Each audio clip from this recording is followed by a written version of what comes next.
Howdy again, it's Mr. Pete, your YouTube shop teacher. Welcome back to the shop, and as you know, I am beginning a series on the little UNIMAT lathe, and there it sits lonely and low on my little workbench here. It's way too low for me to stand up and operate it, and it probably would be okay to use a stool, but my knees wouldn't fit into the hole there.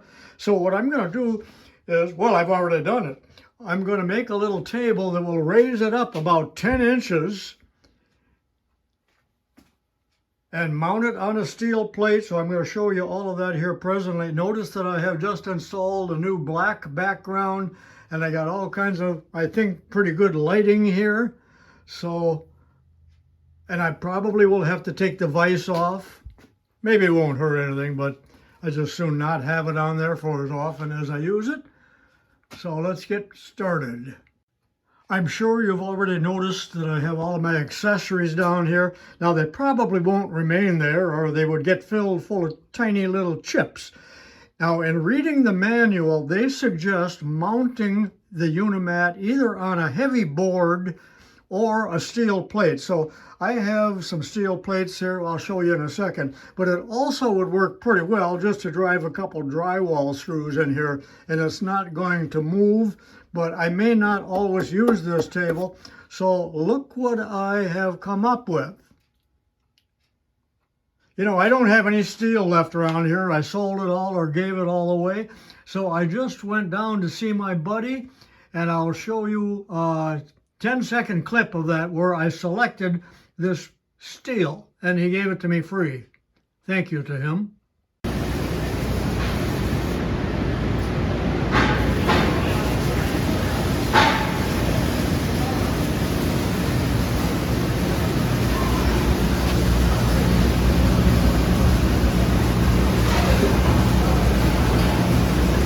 I was glad to get this steel at a reduced price, or free actually, because going to Farm and Fleet or someplace, I mean, that would be a $22 piece of angle iron, and I only need a few inches of it. And the purpose of the angle iron is I'm going to cut that off to perhaps 8 inches and screw it onto the wood and then into the table, and then the entire unit will not move on me.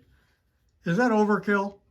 So when I asked Dan for a piece of steel 6 inches long and a 2 foot long, 6 inches wide, 2 foot long, he took me over to the shelf, and look at these pieces. They are absolutely the perfect size. They got the radius corner, but it's only 150 thousandths thick. It's a little thin for me to thread, even with a fine tap.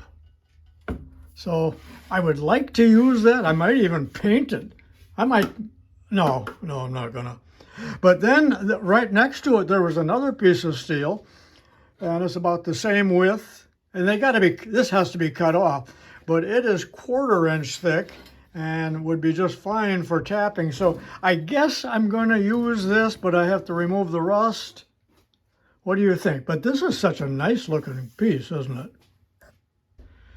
Okay, while you were resting up a bit, I cut off the angle iron to 9 inches long, I believe it is, and 6 3/16 holes in each piece.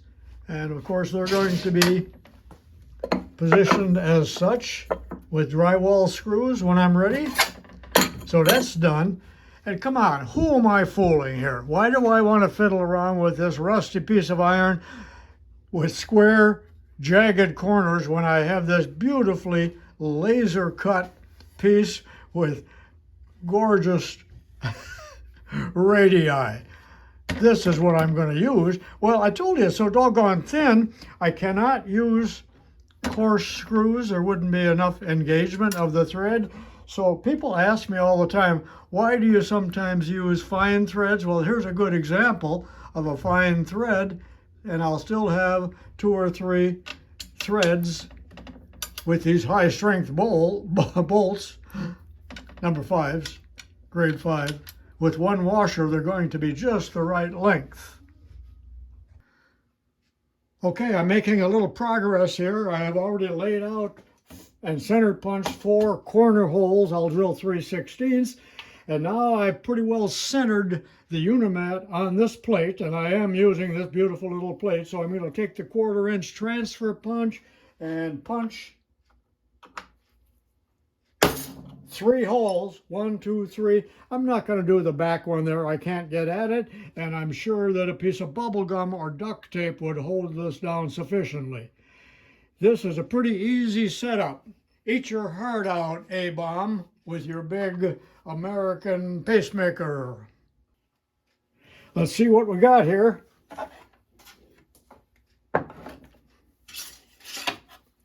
So I've got 4 holes to drill at, I think I said 3/16, and then these 3 holes, 1, 2, 3, will be again threaded fine. Where's my fine? There, 1/4 28. So I forgot what that tap drill size is, but I'll be back in a minute with all 7 holes drilled and 3 of them tapped. Easy job. I'm so happy today.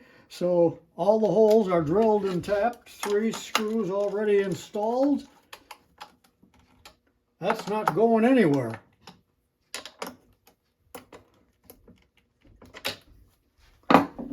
Now I will center it here in a minute and put in 4 drywall screws. And the reason I'm going to this big effort here, I don't want it to fall off. A man emailed me just yesterday and said that he dropped his UNIMAT, fell off the table or whatever, and all of this casting back here broke. I don't want that to happen.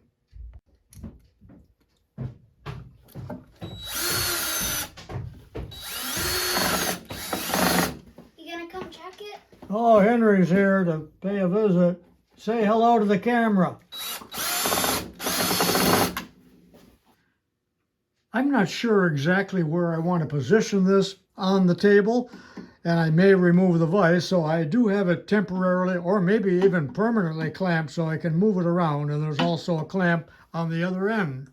I have indeed positioned the machine and the plate exactly where I want it, found the center and all of that, and now I'm going to screw it down. If it is not satisfactory, it will be very easy to move.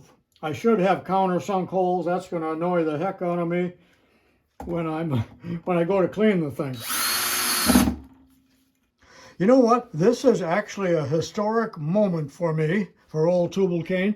In my entire life, I have never just picked a piece off of the shelf, a piece of metal off the shelf that was exactly what I wanted in size. It could have been a little thicker, but you know, I can unscrew this and use it on other benches as well. But it actually was the size that I wanted, and I love these corners.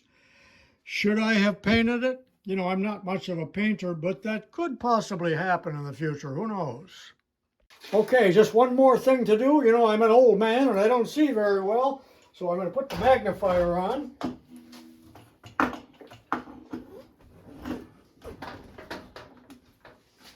There we go. And that can be positioned anywhere I want it. And swung off to the side.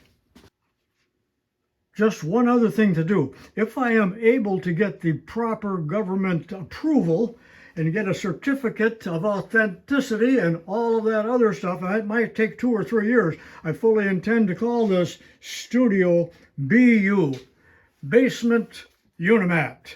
Well, that completes this silly little video. Hope to see you in many, many more videos where I feature the UNIMAT. So stick with me over the years. This is Mr. Pete saying so long for now, and I do have a few still pictures to follow. Leave me a comment if you like this, and even a thumbs up if you can afford it.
Okay, this is test clip number 2. I'm using the cheap little microphone. The furnace is off.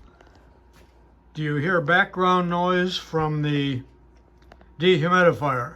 Again, I'm trying to determine whether this microphone is any good, or can I use it? Can I use the iPhone? Without a microphone, it does not seem to be very good. Look at me zero in here on the little chuck. Do you like that or not? Okay, let's go test this out and see how loud it is. Now I'm speaking directly into the microphone, 1 inch from my lips.